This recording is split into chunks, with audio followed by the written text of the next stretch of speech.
요즘은 차량마다 다 내비게이션들이 있어서 길을 찾아가는데 딱히 어려움들이 없잖아요.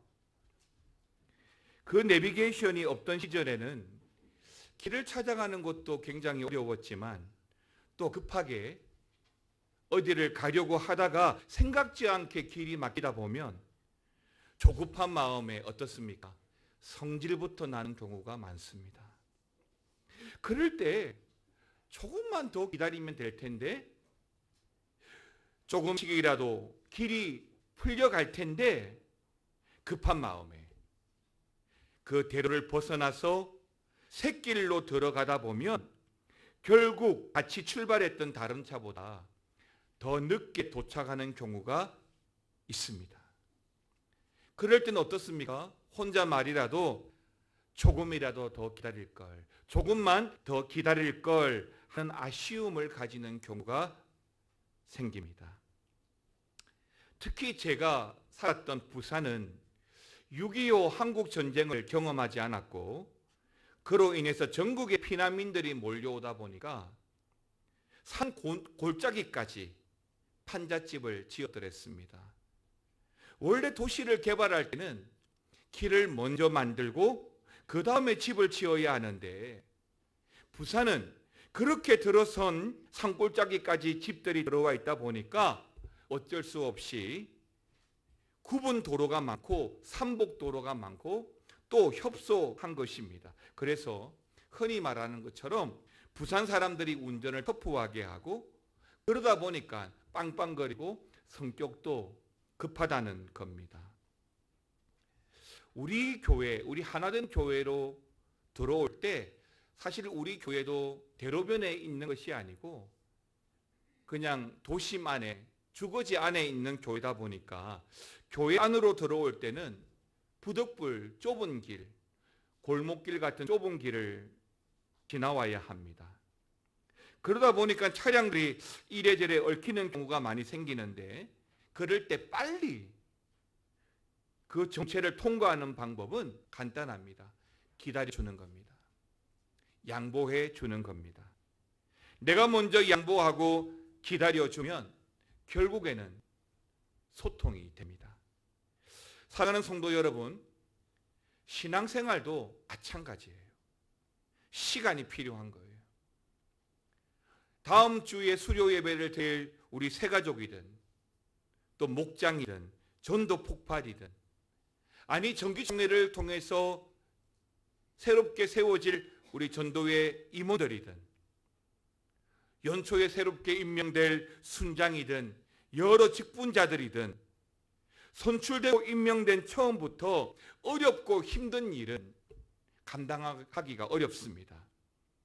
그런데 급한 나머지 그 많은 일을, 그 힘든 일을 한꺼번에 맡기고 또 하려다 보면 혼자 주저앉는 경우도 생기고 포기하는 경우도 생기는 겁니다. 그리고 내가 하고 싶은 마음, 자원하는 마음이 있어서 처음부터 열심히 하려 해도 시간을 조금이라도 가지고 조금은 기다리는 게 훨씬 더 낫습니다. 저희 교회 새가족부에 제가 당부한 것이 그거예요. 교회 처음 오셨다고 해서 등록을 권유하지 마라.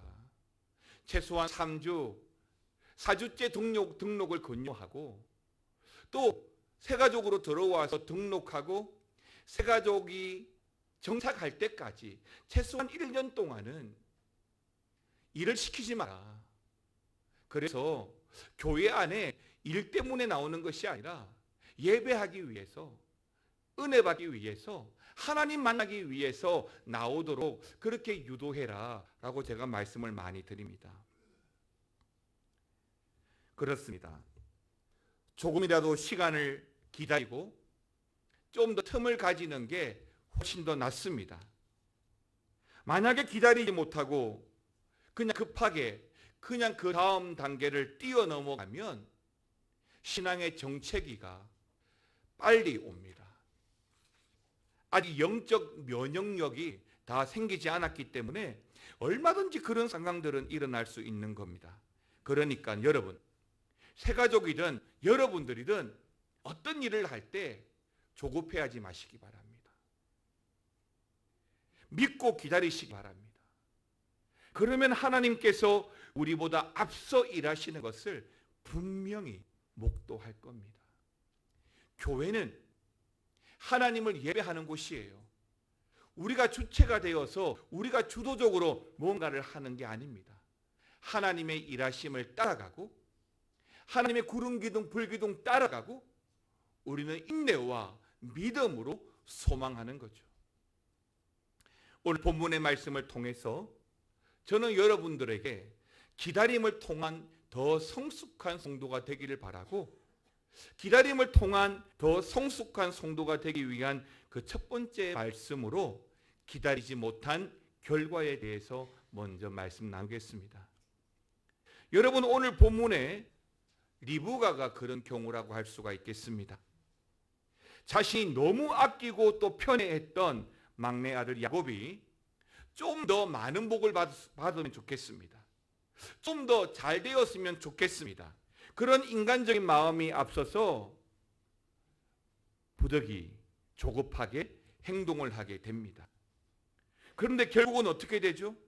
그 조급함 때문에 엄마와 아들이 헤어져야 했고, 형제들 사이에는 원수 아닌 원수로 미움과 증오가 쌓이게 되었습니다. 가인이 동생 아벨을 죽였듯이 에서도 동생 야곱을 죽이겠다고 말하고 다닙니다. 그러면서 20년이란 긴 시간 동안 야곱은 그 고향을 떠나서 타향살이를 하게 된 겁니다. 더 빠를 것 같았는데, 더 좋을 줄 알았는데 오히려 훨씬 더 돌아서 오게 된 것입니다. 여러분, 급할수록 돌아가라는 우리나라 속담이 있습니다. 서두르지 말라는 말입니다.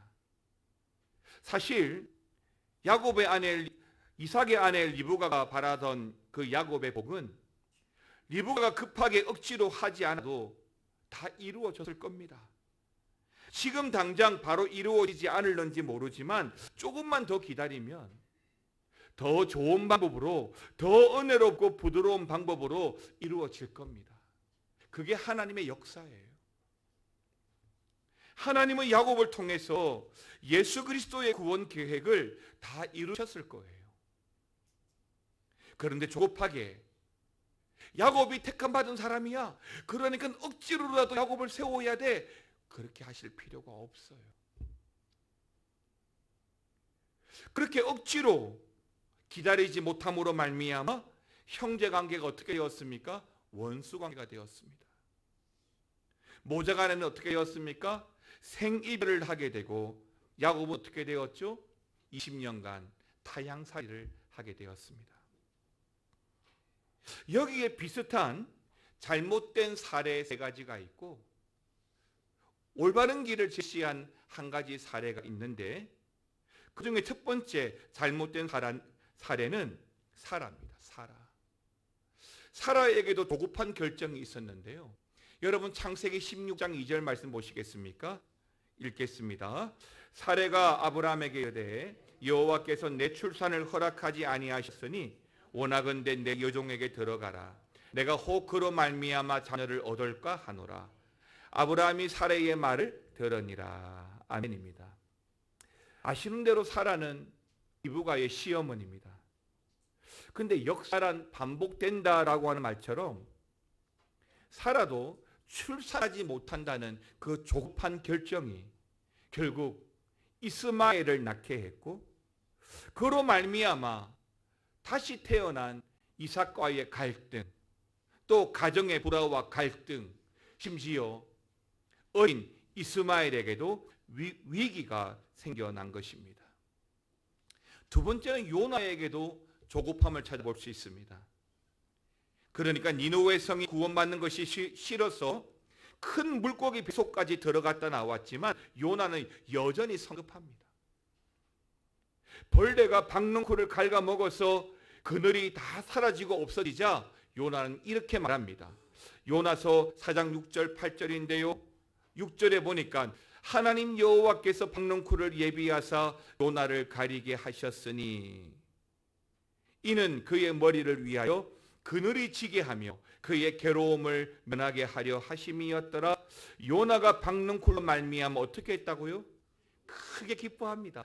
역시 하나님, 이 사사로운 것까지 나를 위해서 제공해 주시다니 하나님 감사합니다. 그런데 어떻게 됩니까? 7절에 보니까 하나님이 다음 날 벌레를 보내셔서 그 박는 굴을 다 갉아먹게 하십니다. 그리고 그 다음 날 해가 뜨니까 어떻게 됩니까? 그늘은 온데간다 없어지고 그 뜨거운 햇빛이 요나의 머리를 쪼우는 거예요. 그래서 여러분 8절 읽겠습니다. 해가 뜰 때에 하나님이 뜨거운 동풍을 예비하셨고 해는 요나의 머리에 쪼임에 요나가 혼미하여 스스로 죽기를 구하여 이르되 사는 것보다 죽는 것이 내게 나으니이다 하니라. 뭐라고 하죠? 하나님, 사는 것보다 죽는 게 더 낫겠습니다. 차라리 죽여주세요 라고 말하는 거죠. 여러분, 이 요나의 이 입과 행동이 얼마나 가볍고 얼마나 성급합니까? 박는 굴과 큰 물고기 배 속에는 다 하나님의 뜻이 있는 겁니다. 지금 당장 있는 것이 또는 사라진 것이 내 뜻과 맞지 않는다고 해서 이 요나처럼 행동하시면 안 되는 거예요. 물론 요나처럼 하나님 난 동의할 수 없어요 그럴 때도 있을 거예요. 그러나 여러분, 내가 하나님의 뜻을 다 이해할 때에는 시간이 필요합니다. 새벽에 우리가 욥기를 보고 있는데요, 이 욥기를 통해서 우리는 기다리라, 인내하라, 이런 영적인 교훈을 우리가 얻게 됩니다. 가만히 기다리다 보면 요나 역시도 다 이해했을 텐데 기다리지 못하고 조급하게 판단하고 말하다 보니까 인간적인 말을 다 내뱉고 저급한 행동을 하게 되고 심지어 비열한 방법까지 동원하게 되는 겁니다. 결국 그 결과가 어떻게 될까요? 부끄러움은 다 요나의 몫이 됩니다. 그리고 화를 자초해서 어려움을 가중시키게 됩니다. 그리고 더 나아가서 하나님께 야단을 맞아서 연단의 시간까지 가지게 되는 것입니다. 또 한 사람, 잘못된 사례가 있는데요, 사울입니다. 우리는 사울 왕의 조급함을 보게 되는데 사무엘상 13장 10절은 이렇게 말합니다. 번제 드리기를 마치자 사무엘이 온지라 사울이 나가 맞으며 무난하매. 지금 사울은 블레셋과의 전쟁을 준비하고 있습니다. 팔레스틴이죠. 그 블레셋과의 전쟁에 앞서서 하나님 앞에 번제 예배를 드려야 되는데 사무엘이 늦게 오는 거예요. 그래서 어떻게 합니까? 늦게 오는 사무엘을 기다리지 못하고 조급해했습니다. 여러분, 예배의 중요성을 알았다면 당연히 제사장 사무엘을 기다려야 했지만 조급한 나머지 사울은 사무엘 대신에 자신이 번제를 드립니다. 물론 이유가 있죠. 여러분 8절 보십시오. 사무엘이 늦게 오고 이로 인해 모여있던 백성들이 뿔뿔이 흩어지려고 하고 있습니다. 그러니까 불안합니다. 하지만 여러분, 이건 누구 생각이에요? 사울의 생각이에요. 하나님의 뜻이 아닙니다.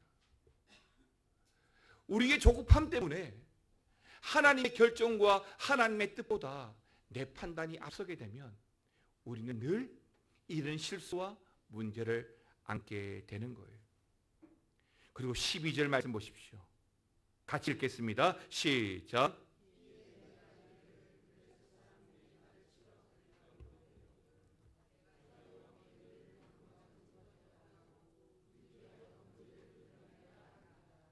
맨 끝에 부득이하여 번제를 드렸나이다 라고 말합니다. 부득이하여 번제를 드렸다고 하죠. 그러니까 지금의 이 예배가 무슨 예배라는 이야기죠? 부득이한 예배라는 거죠. 득이 없는, 향기가 없는 예배였다는 것이죠. 여러분, 예배가 무슨 통과 어렵니까? 예배가 무슨 처리하듯 일사처리도 처리해야 되는 행정서류입니까? 여러분, 여기 하나님 계실까요? 여기 하나님 기뻐하실까요? 아닙니다. 여러분, 예배는요 그렇게 드리는 게 아니에요. 결국 이 일로 말미암아 하나님 어떻게 하십니까? 여러분, 놀라지 마십시오. 사울을 버립니다. 그리고 하나님의 마음에 맞는 사람 다윗을 세우죠. 뭐죠? 조급함 때문에. 결국 사울은 그 조급함 때문에 하나님께 버림받습니다. 사울 왕조에서 다윗 왕조로 바뀌게 된 것입니다. 반면에 올바른 기다림, 참 신앙적인 기다림도 있습니다. 다윗입니다. 다윗은 조급함을 버리고 기다리는 성숙함을 누구보다 잘 보여준 성경의 가장 대표적인 사람이라고 할 수 있습니다. 사무엘하 2장 1절 같이 읽겠습니다. 그 후에 다윗이 여호와께 여쭈아뢰되 내가 유다 한 성읍으로 올라가리이까? 여호와께서 이르시되 올라가라. 다윗이 아뢰되 어디로 가리이까? 이르시되 헤브론으로 갈지니라. 다윗이 왕이 되었습니다. 사울은 버림받았고요. 그런데 아직 통일왕국의 왕이 되지는 않았습니다. 그러니까 왕조가 바뀌는 그 어수선한 상황 속에서 다윗은 하나님께 묻습니다. 하나님, 제가 지금 헤브론으로 올라갈까요? 여기서 우리가 알아야 되는 것이 뭐냐면 이스라엘의 수도가 어디죠? 예루살렘입니다. 그런데 그런 급박한 상황에 굳이 하나님께 예루살렘이 아닌 헤브론으로 올라가야 합니까? 라고 물어볼 필요가 있었을까요? 제 생각은 이렇습니다. 이미 사울은 죽었습니다. 그렇다면 굳이 그럴 필요가 없다는 거죠. 얼마든지 묻지 않고 얼마든지 판단할 수 있는 상황이라는 거죠. 그럼에도 불구하고 다윗은 어떻게 하죠? 묻죠. 다른 말로 말하면 뭐죠? 기다리는 거예요. 하나님의 답을 기다리는 겁니다. 여러분, 너무 조급해하지 않습니까? 내가 기도하면 즉시로 우리 하나님 응답하셔야 된다고 생각하지 않습니까? 여러분, 조급해하지 마시기 바랍니다.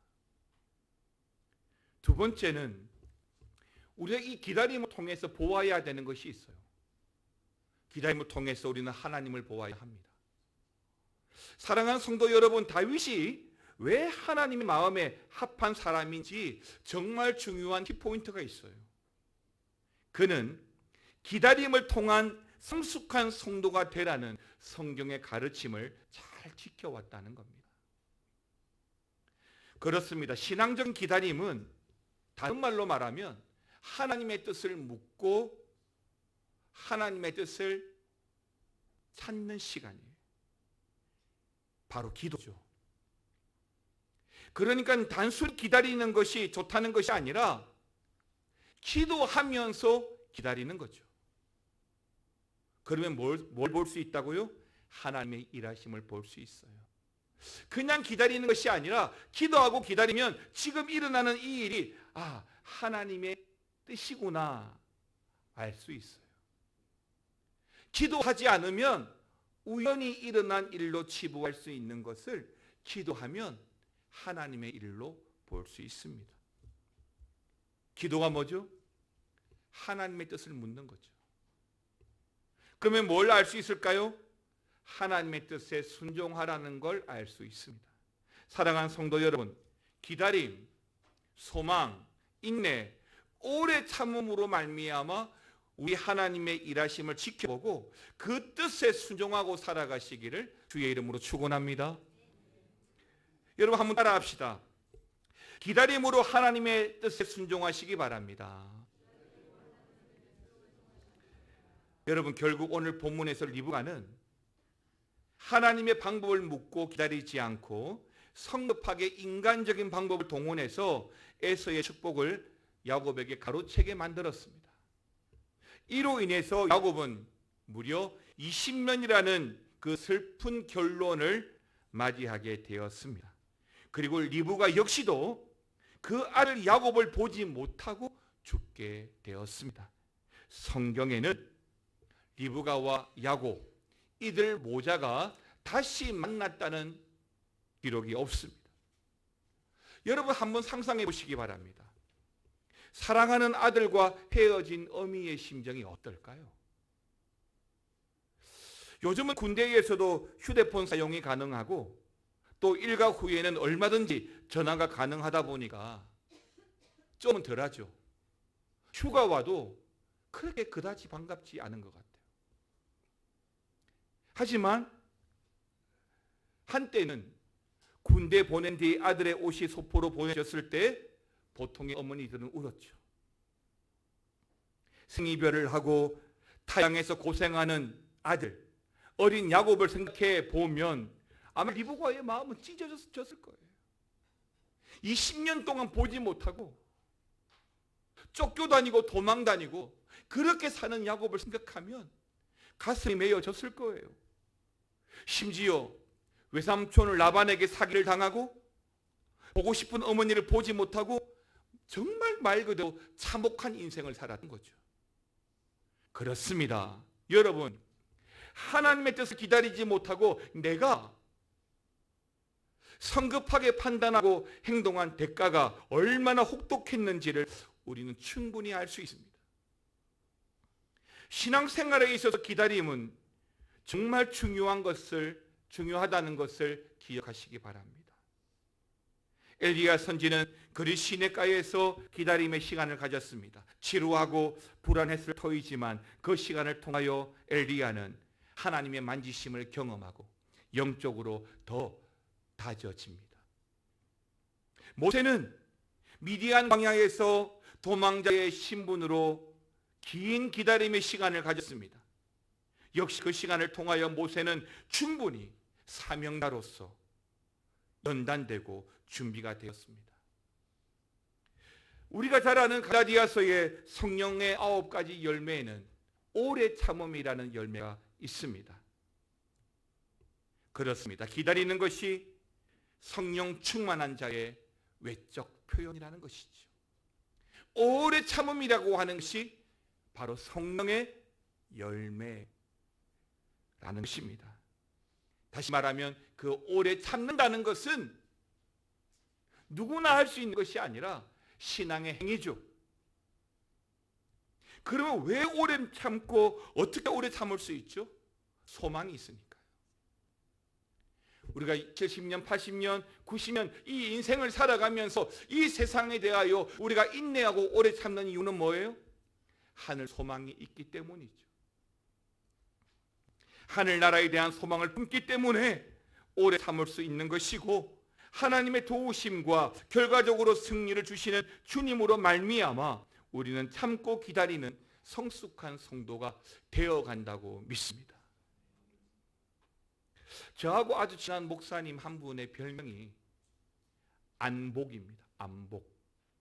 별명이 안복이에요. 안달복달이라는 거예요. 물론 재밌자고 하는 말이긴 한데 안달복달하는 모습을 자주 보여서 자기 스스로가 자신을 난 안복이야 라고 이야기를 하는 거예요. 물론 실제로는 아주 온화하고 좋아요. 좋은 의미로 해석하면 목표를 위해서 열심히 노력하고 미루지 않는다는 것이죠. 하지만 사실은 급하다는 거예요. 느긋해 보이는 것 같지만 해야 되는 것을 집요하게 생각하고 그렇게 해간다는 겁니다. 그러나 여러분, 너무 급하게 서두르다 보면 실수가 많아지는 건 어쩔 수 없는 거예요.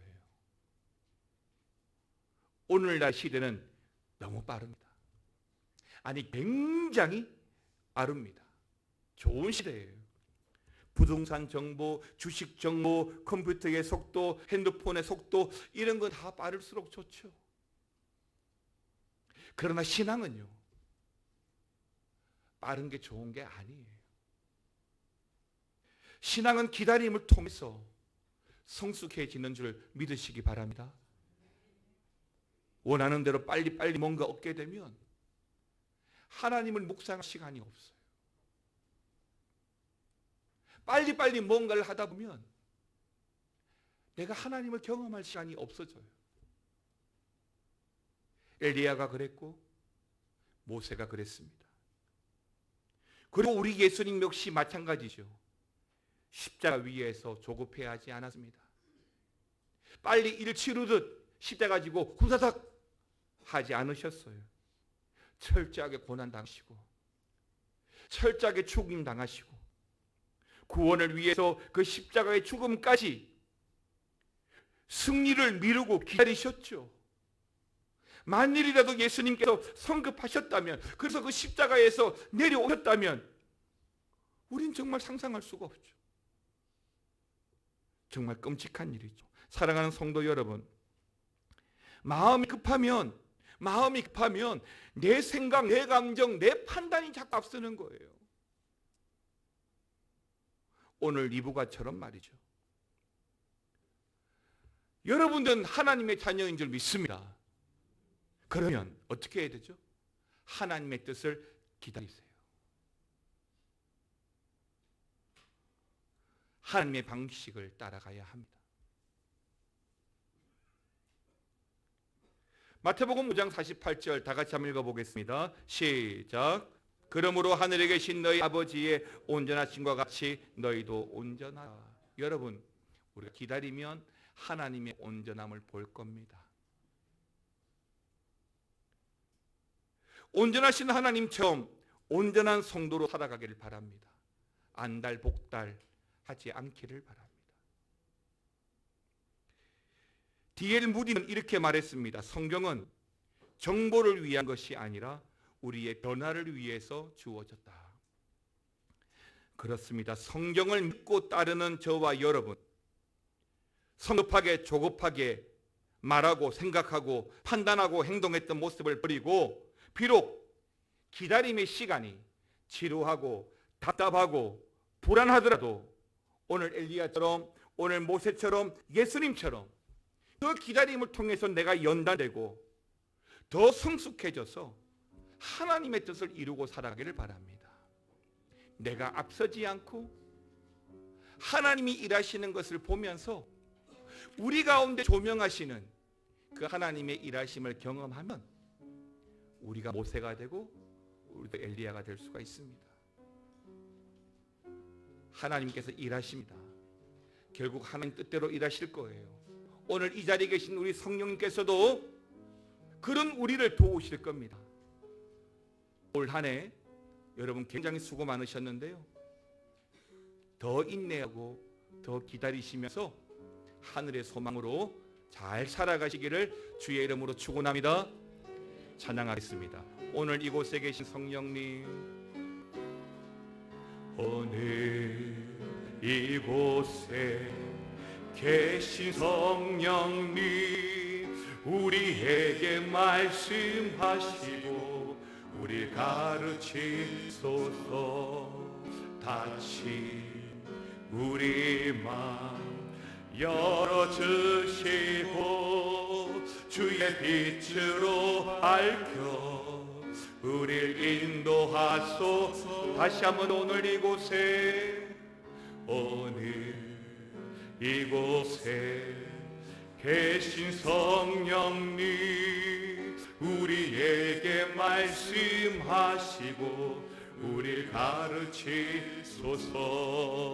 다시 우리 맘 열어주시고 주의 빛으로 밝혀 우리를 인도하소서. 주님보다 앞서지 않고